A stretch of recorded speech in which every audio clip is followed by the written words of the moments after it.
Ce n'est pas une coïncidence si ce chirurgien est l'une des figures de la lutte pour un Togo démocratique. En 2005, lors des violences post-électorales, David Dossé voit mourir un jeune homme sur la table d'opération, blessé par balle. Vous prenez conscience qu'il faut absolument trouver un moyen de mettre fin à tout ça.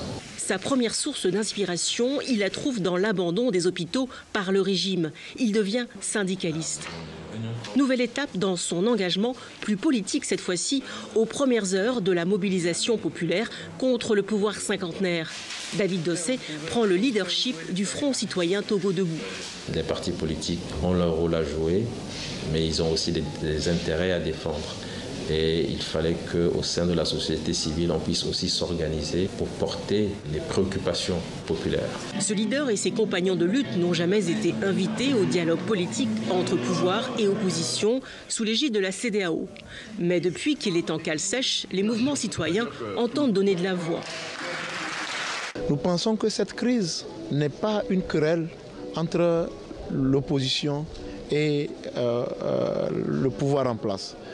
En réalité, c'est un peuple qui est fatigué de tant d'années de gestion calamiteuse du pouvoir. Et donc, c'est un peuple qui lutte pour son affranchissement d'une dictature. Une lutte incarnée aussi par un mouvement de jeunes auquel appartient Fovi Ataku. Toutefois, l'emprisonnement depuis 8 mois du vice-président Joseph Ezra et de Messet Kokodoko a freiné l'élan de l'organisation Nubweke. Il faudrait tout faire pour arrêter cet esprit nouveau qui est en train de venir. C'est juste de l'intimidation. Donc le gouvernement a peur de la conscience politique de la jeunesse togolaise. Donc il voulait créer une psycho dans la tête des jeunes. Si vous vous engagez, on va vous tuer, on va vous arrêter. La société civile s'aligne sur les mots d'ordre de la coalition de l'opposition afin d'esquiver la violence des forces de sécurité. Mais elle fera cavalier seul auprès de la CEDEAO et des autres organisations pour faire entendre les aspirations populaires.